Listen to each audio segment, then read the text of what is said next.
Welcome to Stone Family Homestead. My name is Tanya, and this week I'll be showing you 4 dinner ideas, one of which my youngest son helped me make. I hope that you enjoy, and if you do try any of these, please let me know in the comments below.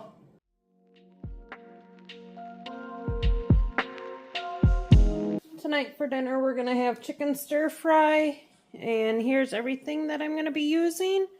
Along with the stir fry, we're going to have rice and our cheese ragoons. You'll want to start by dicing the chicken into about 1-inch cubes. Now that I got all the chicken diced up, I'm going to season it with garlic powder and onion powder along with a little bit of salt and pepper. Probably use about a teaspoon of each, or to your liking. And then we'll mix it together to make sure they're fully coated. And that way each piece is well seasoned. And then we'll put it in the skillet to brown on all sides. In my frying pan I had put a tablespoon of canola or vegetable oil along with a teaspoon of sesame oil. Now that it's heated up, I will put the chicken in an even layer and let it brown. Now that the chicken is fairly browned up on all sides, we're going to remove it from the pan, and that way then we can cook the vegetables. We'll start with the onions and peppers in there with some ginger, sauteing up first, and then we'll add the stir-fry mix in afterwards, and that will get some of the seasoning off the bottom as well. The chicken isn't completely cooked, but once we get the vegetables back in, and they'll finish cooking once the vegetables are done, once we get the seasoning. So I'll probably use maybe a quarter to a half an onion, about a half a bell pepper. I know there is some bell pepper in the stir fry mix that I've got. I'm just going to put that in for just a few, just to start cooking.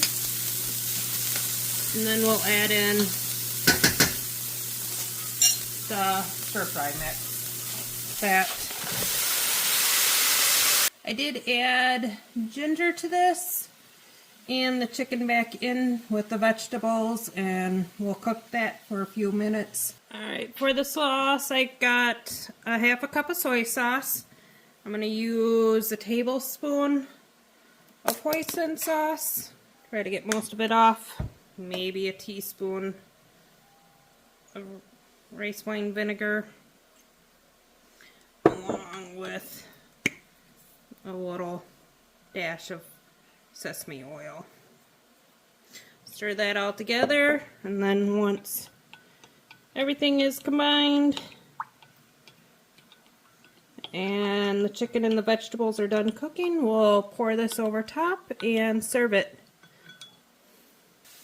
Now that everything is finished cooking, we're going to stir the sauce on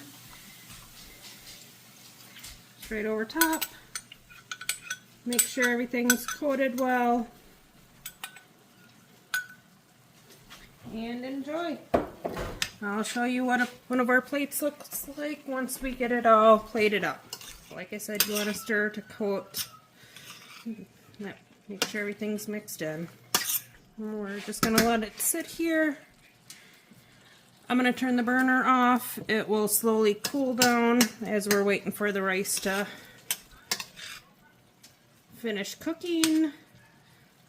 Some of the vegetables will soak up a little bit of the juice. And here's what it looks like once we have it dished up with the rice and cream cheese wontons. To start this video today, this is all the ingredients we need. Tonight for dinner, we're going to be having grilled cheese and tomato soup.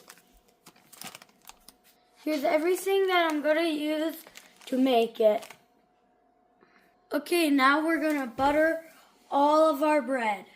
Now that we got them all buttered, now I will put them in the pan buttered side down and then put cheese on it and then put the other slice on. Okay, meet me at the stove. Now I'm going to put them in. And make sure you have a big enough pan for however many you're making.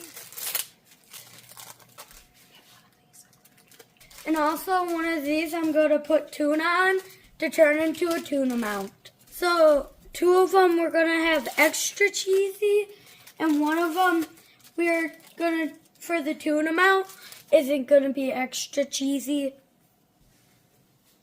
Here's our tuna fish that has mayonnaise and onions in it.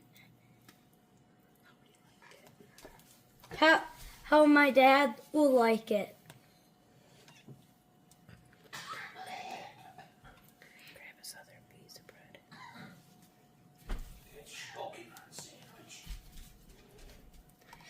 And now, let them cook until the butter on top starts to melt. Okay, now for each can, we will add in a can of milk. It depends on which size the cans you have. So, whichever size you have, just fill it up with milk after you pour it in. And then that will determine how much milk you will put in. Now I will add in a can of milk. Now I will pour in the milk. If I can open it.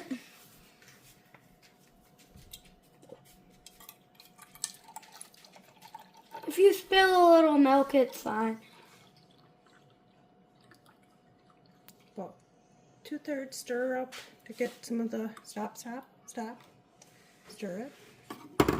I will give it a little mixy to get some of the tomato sauce that's still on the sides and at the bottom. And we'll be making sort of like red milk. We'll finish filling. Now we'll pour it in.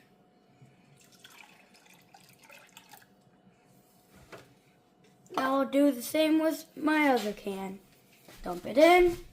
Now scrape, scrape, scrape. Pour in some milk, a little milk, turn it into red milk. It's basically the same process as before. I'm going to finish filling this up and then meet me back at the stove. So we're going to put it on the stove on low, and then we're going to mix it all in together like this. Or you could use a whisk to whisk it up. First we're going to flip some of the sandwiches. See how it's combining?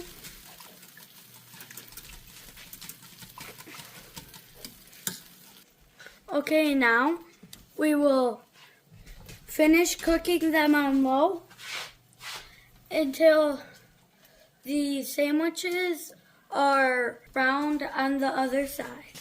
I will show you them once it's all plated up and scooped up in a bowl. See you back. Okay, this is what it looks like once it's all done, and we'll mix it up a little more. And then serve it up. Bon appetit. This is how it looks once it's done. I have it plated up with the tomato sauce, the grilled cheese, and a cup of milk. Enjoy it. Tonight for dinner, we're going to have a chicken Alfredo pasta. I'm going to make it in the crock pot. Here's everything we're going to use. In the crock pot, I'm going to spray it first, just to try to help everything from sticking. Then I'm going to put my chicken breasts in there. Mine are still just a little bit frozen, but we're able to get them broken apart. Then I'm going to season them with onion powder, garlic powder, some Italian seasoning, I'm doing probably about a teaspoon each of all three of those items. And then some pepper. Just want to make sure the chicken gets very well seasoned. And some salt. Then I'll pour the half a jar of marinara. Your favorite marinara sauce, spaghetti sauce, on top. And then I'll put a little bit of water inside and rinse it out and dump that on. But first I'm going to pour the Alfredo sauce so I can get some water in both jars. Alfredo, I might actually use some milk just to keep it nice and creamy. After the chicken is cooked for 3 hours on high, you'll remove it from the crock pot and shred it up. And then once it's shredded, we'll put it back in along with the tortellini. And I'll show you what it looks like once I got it all shredded. Now that I've got all the chicken shredded, I'm going to add that back in along with the tortellini, mix it together, and I'll let it cook for another half an hour or until the noodles are done. I'll bring you back when we come to plate it up. Here's what it'll look like once it's complete. And then we're going to dish it up and serve it with a salad and garlic bread. Alright, here's everything dished up. Tonight for dinner, I'm going to make a baked stuffed pork roast. And here's everything that I'm going to use to make it. I do have some chopped up onions and frozen broccoli that I've prepped up before. I will bring you over to the stove and show you how I start making the stuffing for it. I am going to peel and dice up the apple prior to that. Alright, in my skillet I'm going to melt 2 tablespoons of butter. And along with that I'm going to add the half an apple that I chopped up finely. Along with the rest of the onion that I have, approximately a 1/4 cup. And I'm going to add some garlic in there. I'll add once this gets sauteing up. And I'm going to add, the recipe didn't call for it, but I am going to add some frozen celery. Stuffing needs some celery. So I'm adding some of my pre-chopped frozen celery in. We don't need enough of it to, in my opinion, to keep it on hand at all times. So I chop it up when I do buy it. That way I have it for a long time. I'm just going to stir this around. That way everything can get all good and nice and happy together. It's smelling really good. Might I tell you? So I'll saute that till they're soft and gets really good and fragrant. So probably just for a couple minutes. And then I'll add the garlic in for about another 30 seconds. While the vegetables and onions and that are sauteing, I'm going to chop up my bread. So we have some little bread cubes. This is just some fresh toasted bread that I did because I didn't have any bread cubes ready. So I'm going to chop these up into little bite size so they're ready to go once the rest of the stuffing mix is. I'll chop it up about 1 inch, half an inch to 1 inch cubes. Nothing fancy. It's going to soften up once we get it into the stuffing. Now that the onions and that are sauteed and very fragrant, I'm going to add garlic in. Quick stir it around, let that get cooked and seasoned up so it smells wonderful. And I am just going to use this pan to mix all the stuffing mixture in. So I'm going to grab the breadcrumbs and cubes that I just made, get them all added in. And then, oh, I did forget to bring out the Parmesan earlier, so I'm going to get this in with that and grab that. The Parmesan out, because we'll put approximately a half a cup in. And I'm just using the canned Parmesan cheese. I did add the Parmesan cheese. Now I'm going to add some salt and pepper to it, along with some sage and oregano and a little bit of thyme. So I'll add just little bits of them. Just little shakies. Now I'm going to add some sage in and the oregano. And then I'll stir that up and get it all combined. Looking good. And then I don't have any chicken broth, so I'm going to use some chicken bouillon to make the chicken broth, and I just need about 1/4 cup. So I'll put 1/4 cup of water in and then a little bit of chicken bouillon on top. Once I get this all together, then I'll bring you back over to the counter and the pork roast. And we'll slice it and stuff it over there. Alright, here's the water going in. This will just be to get everything to mix together. And I am getting a little bit of chicken broth in there as well. Bouillon. And then I'll mix that up and meet you over at the counter where we're finishing putting everything together. So prior to cutting the roast, I am going to spray the outside with some avocado cooking spray. That will just help the seasoning that I'm going to put on the outside of it to adhere better and make the roast delicious. Actually, I'm going to season up more pepper on top, the outside, and plenty of salt on that side, along with a little bit of sage and thyme to go along with what's in the stuffing. Woo! That came out really quick. So we're just going to smear that around a little bit and flip it over and add the same seasonings onto the side. A little less thyme, sage, lots of salt and pepper. All right, rub that in a little bit. And then I'm going to flip it back over. And I'm just going to do a slice here, almost, and butterflying it so it's almost all the way through. I'll turn it so you can see a little bit how far. I'm leaving about 1 inch or so not cut. And then I'll just lay it flat, push it open. I'm gonna quick wash my hands off.